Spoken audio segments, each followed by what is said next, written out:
Every day, religious Jews recite these words in prayer. I believe in perfect faith in the coming of the Messiah, and even though he delays, yet every day I'll wait for him, believing that he'll come. Jews have been waiting for the coming of the Messiah for 2,000 years, and still he hasn't arrived. Or has he? There are religious Jews living right here in Crown Heights, Brooklyn, that believe that their spiritual leader is the Messiah, even though he died in 1994. Some even say he rose from the dead. Could it be true?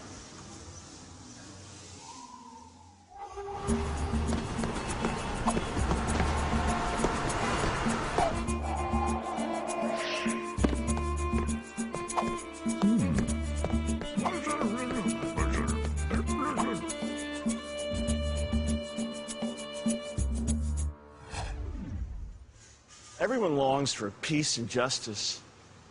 Everyone desires an end of war and hatred. The Bible speaks of a day when the wolf will lie down with the lamb and the lion with the goat.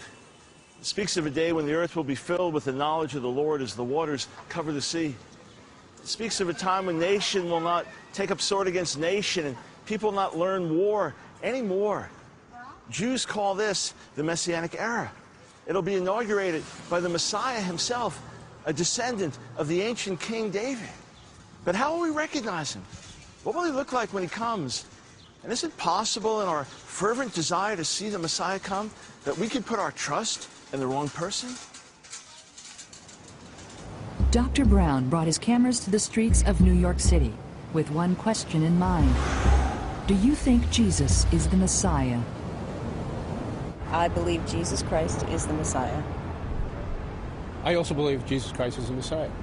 I think he was a great man, and he was misinterpreted, in my opinion. But it's only my opinion. I do believe that he's already come. I do believe he was a man on this earth. I do believe that he saved a lot of people.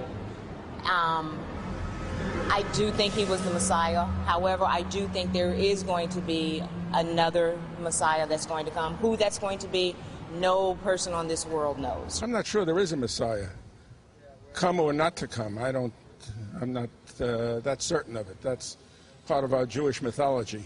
I believe that Jesus Christ is the Messiah. Yes, I do. I believe he's the Messiah. That's a superstar. Jesus Christ is a superstar. Who hasn't heard of Jesus Christ? You know what I'm saying? That's the whole name. Jesus is everything everybody say he is, but not what they fight for him to be. You know what I'm saying? That's what I think personally. Kind of deep, you know, too deep. I believe that he has come and he will come again. Yeah, he has, and he will come back. I think it would be a great thing if Jesus Christ will come as the Messiah. I would love it. Think about it. As we cry out for the coming of the Messiah, especially in times of intense suffering, it's all too easy for us to put our trust in the wrong person. There's some Hasidic Jews here in Crown Heights, Brooklyn, who believe that their rabbi, Menachem Mendel Schneerson, commonly known as the Rebbe, really is the Messiah, even though he died before inaugurating the Messianic era. Others say no matter how great a figure he was, he couldn't be the Messiah. Let's take a look at one of the most famous false messiahs in Jewish history before we examine the messianic credentials of the Rebbe, Rabbi Schneerson. The story begins with a man who became known as the mystical Messiah, Shabbatai Tzvi, born in Smyrna in 1626. According to the legend, he was born on the 9th day of the month of Av, which, according to Jewish tradition, was to be the birth date of the Messiah. It seemed to be quite an unusual character. In fact, it seems that he was a manic depressive. He would have these terrible bouts of emotional torment and depression, only to rise into these glorious heights of ecstasy and joy. And it was during those times of ecstasy he claimed to receive special revelations from God. At that time, many of the Jews lived in extreme poverty, and there was also severe persecution. Sometimes whole Jewish communities were wiped out. There was also an increase in Jewish mysticism, giving rise to speculation about unseen spiritual things. It seemed like the time was ripe for a man like Shabbatai. Even his own struggles seemed to point to his battle with demonic powers. He also had a prophet, Nathan of Gaza, who claimed in 1665 that he received a revelation that Shabbatai was actually the Messiah. And he began to proclaim all of his miracles, and the following, even among the rich and the poor, even among some rabbis, began to rise. So there was a wave of momentum, and Shabbatai thought this is the time. He was going to go to Constantinople and announce to the Sultan that he was the Messiah, ordering the Sultan to bow down to him. Instead, he was put in jail. He was tolerated for a while and finally given an ultimatum. And the ultimatum was simply this: convert to Islam or die. amazingly, Shabbatai converted to Islam. And not just him, many of his followers also did the same thing. They converted to Islam. You say, how in the world could that happen? Well, there's a Talmudic tradition that says that the Messiah will come and the world is perfectly righteous or perfectly wicked.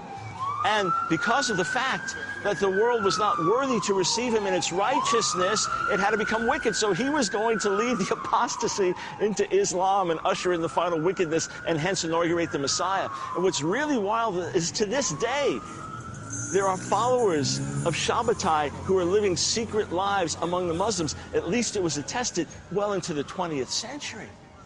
How in the world could people be so deceived? The last 50 years, Messianic expectation has been on the rise. The horrors of the Holocaust, which were almost supernatural in their dimension, caused many Jews to say, how long? And then the rebirth of the modern state of Israel gave hope. Maybe the era of redemption is coming near. Even today, it seems the whole world is focused on Israel. There's controversy over Jerusalem. There are calls for the extermination of the Jews. Then there are extreme natural disasters, and the threat of a nuclear holocaust. Seems like the whole world is shaking. But something very special happened in 1991. The Lubavitcher Rebbe, Menachem Mendel Schneerson, announced to his followers, I've done everything I can to bring in the era of Mashiach, the era of Messiah. I'm handing over the mission to you. It's up to you now to bring in the Messianic era, to bring in the Messiah. And they began to wonder, could he be the man? Many of his followers were sure, this is King Messiah.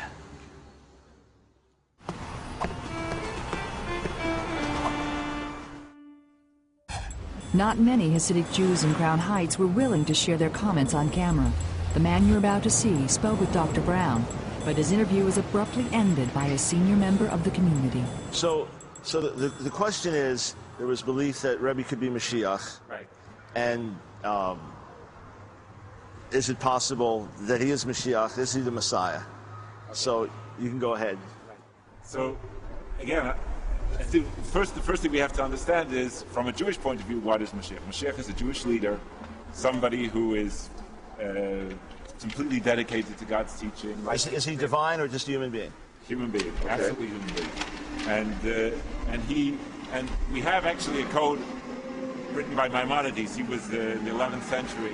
Who tells us what to expect in a Messianic leader, and it talks about a human being. So the Mishnah Torah, Hilchot Malachim, 11th chapter. Chapter right. 11. Right. Okay. It says very clearly what to expect. Somebody who is completely dedicated to God's teaching, who upholds the teaching, who repairs any missing links of things that have been forgotten in the teaching, who brings the people closer to observance, and then we can begin to look at that person as a leader. So if there's a Jewish leader who himself is a holy, righteous person that is starting to bring Jews back to Torah observance, and it's happening more and more and more, maybe he could be. That's the first thing. And then it says that he fights wars on behalf of the Jewish people. And he builds. Does it have to be physical wars? No, not necessarily physical wars, but spiritual wars, but sometimes, certainly battles. Okay. It takes on contentious issues and pushes to resolve them in the appropriate way. And maybe sometimes literally wars too. Remember that Israel itself has been engaged in many wars. Mm-hmm. The Rebbe has been front and center in sending his people to encourage the troops on the front, in giving ideas to the political leadership and the military leadership about which ways to persecute that war. I mean, any king who leads the people in war doesn't necessarily go on the front line himself and hold a gun. He's been involved in defending the Jewish people against many threats. So he brings Jews back to Torah observance, he fights the wars of the Lords, and then rebuilds the temple. Rebuilding the temple and the ingathering of the exiles. So if the other things happen, he's definitely Mashiach. If he does all of those. That's part one. Then if he is successful in fighting those wars and he actually builds the temple, then we know for sure that he's the Mashiach, right? So the traditional objection, right? One of the objections against Jesus is he couldn't be Mashiach because he died before inaugurating the Messianic era. But there's some Lubavitchers that still believe Rebbe is Mashiach, even though he didn't complete the mission. He did things no other Jew in generations had done, but he didn't complete the mission. So according to the Rambam's explanation, doesn't he fall short? Well, I think that first, we're talking now about Mashiach from a Jewish point of view. And if we go to the Rambam The one thing is clear is that he has to uphold the law. If someone who sends out pieces of matzah before Passover to encourage Jews to observe Passover, somebody's encouraging Jews to observe the Sabbath on Saturday, on the seventh day, as it has been since the beginning, somebody who is building observance, it's in the ballpark. I'm not aware that the people you're referring to ever did anything in that vein to bring people closer. Right. To So there'd be an argument that that you can't even get to line 1. So followers of Jesus went away from Torah. You know, they threw out the commandments. Would be your viewpoint. Let's see if he signs. Hang on. Your mother Jewish? I'm a Jew. Okay. And you should bury your head in the sand and be ashamed to be associated with this.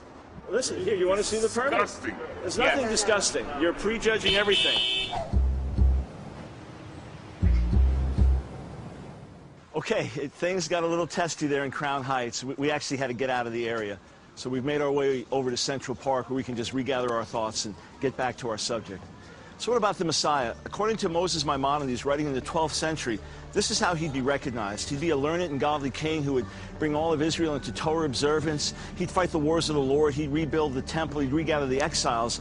Whoever did all this was surely the Messiah. So how does Rabbi Schneerson line up with these requirements? Without a doubt, he was an extraordinary Jewish leader. He accomplished amazing things in his 92 years of life, born in 1902 and died in 1994. Came to America in 1941. In 1951, he became the leader of the Lubavitcher sect of Hasidic Jews, and he transformed this small group into a worldwide power.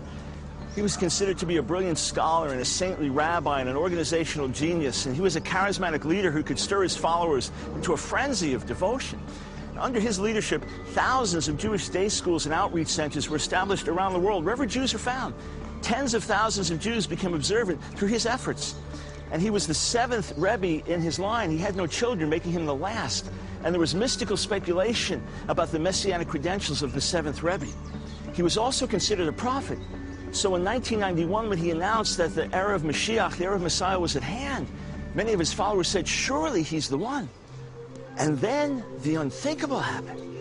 In 1992, he had a severe stroke, leaving him partially paralyzed and completely mute. How could this be? Well, many of the Rebbe's followers were sure he had to be the Messiah. After all, he had done more for traditional Jewish education than any Jew in modern history, and he'd helped so many thousands of non-traditional Jews embrace Judaism. Even the President of the United States and the Congress recognized his work. Surely he'd fulfill the rest of his mission.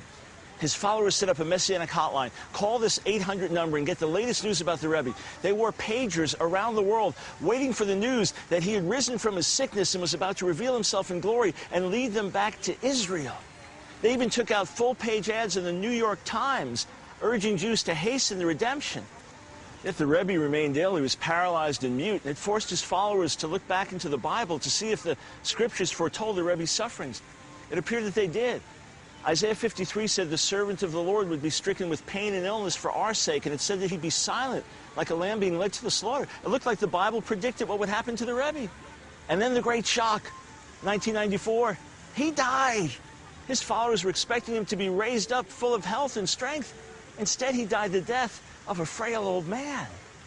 Immediately, a biography was written about the Rebbe, stating that his death brought atonement to his generation. And everywhere there was speculation. Did he really die? Or was his death just an illusion to test the faith of his followers? Others said he rose from the dead. If you go to his gravesite, you won't find anything there. Others began to speak about his return. Others even prayed to him, saying that he carried the essence of God in human form. There was one big problem with all this. For 2,000 years, Jews had rejected another messianic claimant because he died before fulfilling his mission.